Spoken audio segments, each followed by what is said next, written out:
பாக்கியா வீட்டில் இருக்கக்கூடாது அப்படின்னு சொல்லிட்டு முடிவெடுத்த ராதிகா தன்னுடைய பொண்ணு மயுவை கூட்டிக்கிட்டு தனியாக வீடு பிடிச்சி தங்கியிருக்காங்க. ராதிகா விட்டுட்டு போனதை நினச்சி கோபி ஒவ்வொரு நாளும் ஃபீல் பண்ண ஆரம்பிக்கிறாரு. கடைசியாக ராதிகாவை தேடி அலைய ஆரம்பிக்கிறாரு.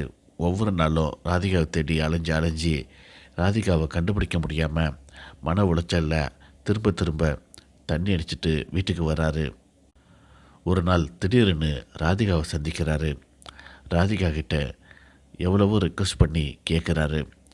நான் அந்த வீட்டை விட்டு வந்துடுறேன், நீ அந்த வீட்டில் வந்து இருக்க வேண்டாம், நீ இல்லாமல் என்னால் இருக்க முடியாது, நீ தான் என்னோடய உலகம்.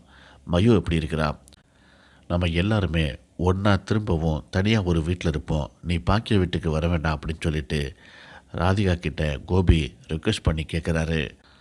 ஆனால் ராதிகா ஒரே முடிவோடு இருக்காங்க. நான் கண்டிப்பாக அங்கே வரமாட்டேன், உங்கள் கூடயும் வரமாட்டேன், உங்கள் கூட இருந்த வாழ்க்கை எனக்கு போதும், என்னை தயவு செய்து விட்டுருங்க.